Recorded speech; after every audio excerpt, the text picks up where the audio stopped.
Welcome everyone to Steve Savant's Money, the name of the game. I'm your host, Steve Savant, syndicated financial columnist and money color commentator. On today's show, the real returns in retirement. Part 3 of our series on how to make your retirement golden with nationally recognized retirement expert, author, and adjunct professor of the American College, Curtis Cloke. Welcome to segment 3, Curtis. Thank you, Steve. Curtis, we're going to get into it. Oh my gosh, you thought we had problems last, so we'll talk about the risk of retirement. I got the risk of truth. Who's telling the truth here? Go ahead and give me your Bill Gross, because Bill Gross is an authority in the public domain. Why did you like this guy?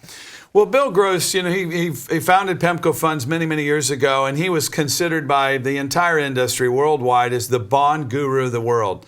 Now, obviously, Bill Gross has had some changes with his departure of PEMCO and his entrance into the Janus Fund environment, but he's still a highly respected and decorated expert in the bond guru world. And it was very interesting as I followed his comments after the 2008 market crash and debacle that we saw in 2009. And I happened to read an Investment News article magazine that was published by what Bill Gross had to say, and this happened to be it. He said, "We will not revert to the mean." Now, the word mean in the financial world has a meaning that is not necessarily as understood in the consumer world. So let me define what we mean here in the context of this word mean. The mean in this context is what are the average returns of the market.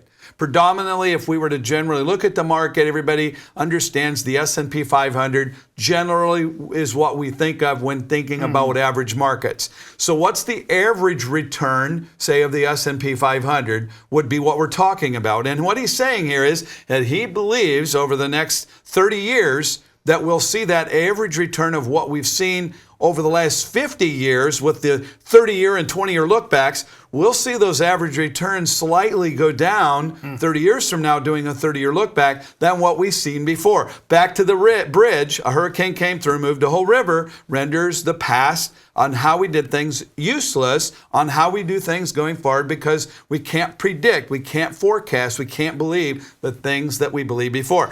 And then he says this, there's a near certain probability, Steve, that the financially based global economy the past half century will not return. And that's just another statement that supports what he's saying here.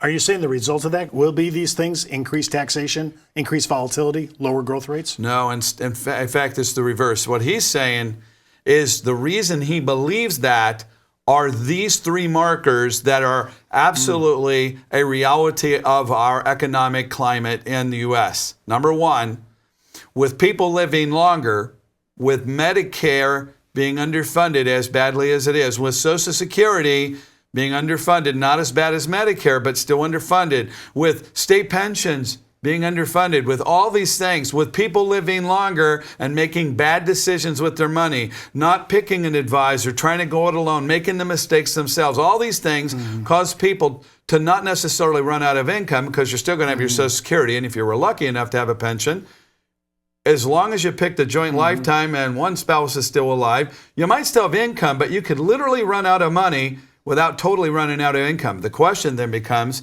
if you're still alive, depending on how long you live, if your income is small enough that now you qualify for government entitlements, what's going to happen to the taxes to cover those entitlements because people are banking and betting wrong, forecasting wrong, and they're living longer? Well, we're going to see significant increases to tax. It's just a fact of life. Whether you're a Republican or Democrat, you're going to have to face the fact that over time with longevity, we are going to have to address these entitlement issues and tax. Secondly, we're going to see increased volatility of the market in a way we've not seen before, and this is a technology issue.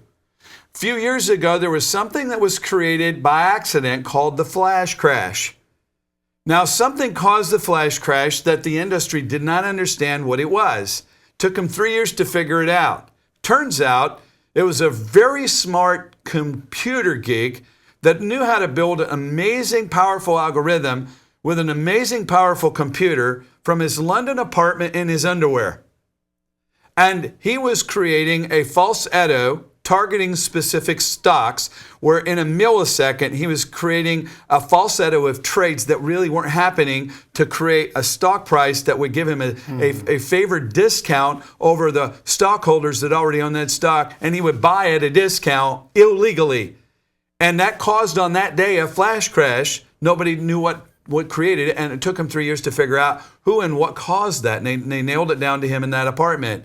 Well, the reality is this guy was doing this for a long time illegally before he did something accidentally create the flash crash that affected the whole world. Here's the question for you. With technology being what it is, powerful algorithms and computers that weren't available 5 and 10 years ago, how many of these people around the world do you think are sitting in their underwear in apartments, places we don't know that they are? Well, there's thousands of them. Now let's talk about the legal. How many algorithms are created today, didn't exist 5 and 10 years ago, to day trade millisecond profits? We can't buy and hold the way that we used to buy and hold. And all these things over time are going to cause markets not to perform at the same level they were before, which is why we're seeing the 08. It's why we're seeing the flash crash. It's why we're seeing these movements of the market we've never been accustomed to. And so the stability and the variability of the market is going to change, causing average means to go down, and that's a big contention. Wow. Oh, I want to go to this slide, and we got about 4 minutes left in our segment. Nominal rates, real rates of return. Give me the yin and the yang and why this is important to know, because I think we've been scammed on this, to be honest with you. Absolutely. So we got personalities on TV and radio and putting meetings in a box inside various organizations around the country that are convincing us that we can project 12% returns in the market going forward.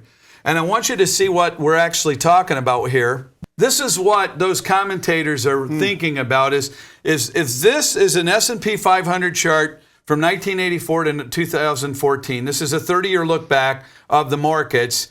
And this is actually published by Thornburg Investments. It's called the Real Return Study. It's a white paper. You can Google it for 10, 12, 13, 14. You can look for this white paper. But what I want to show you is that the raw S&P 500 over the last 15 years doing a 30-year look back ranges anywhere from 11.25 to 12.25. In a range of about 1%, it varies between 11 and 12%.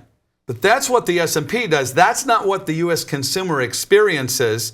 As a matter of fact, every consumer, in order to get emulated value of the S&P, has to go to a Fidelity index fund or a Vanguard index fund.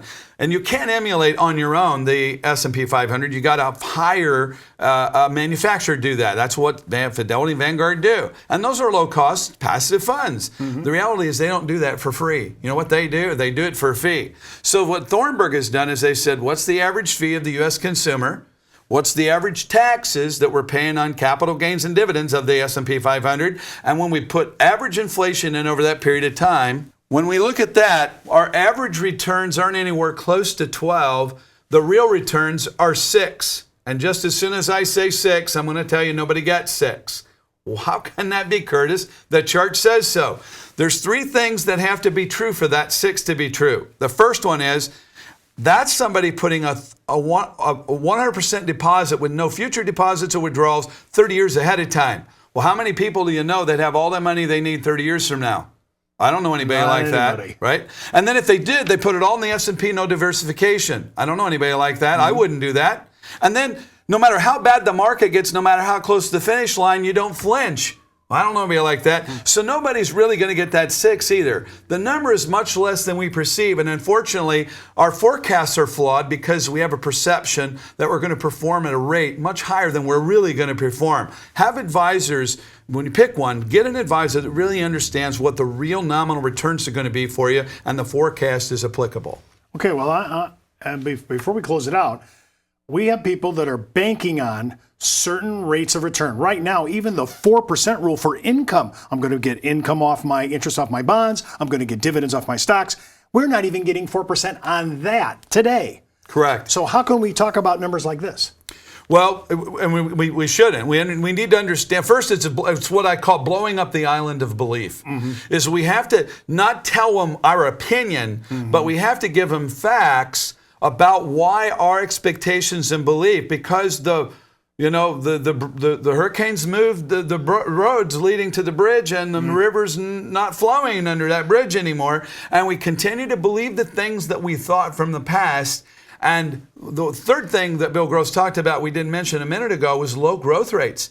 We're not going to see meaningful increases to interest rates anytime soon because our federal debt, if we raise rates, is going to blow up our taxes. And it's a catapulting issue of one thing catapulting another. So just realize that we're going to be in much lower rates, going forward. People are going to live longer. We're not going to get the average returns that we perceive. And I think when it comes to distribution, when we're taking those 3% withdrawals, our average returns with variability in the market, something we're not talking about here called sequence of returns risk, the reality is we're going to have average nominal returns much lower than we perceive, and we must build in for that.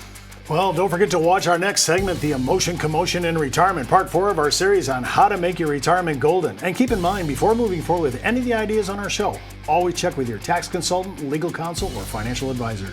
You've been watching Steve Savant's Money, the name of the game.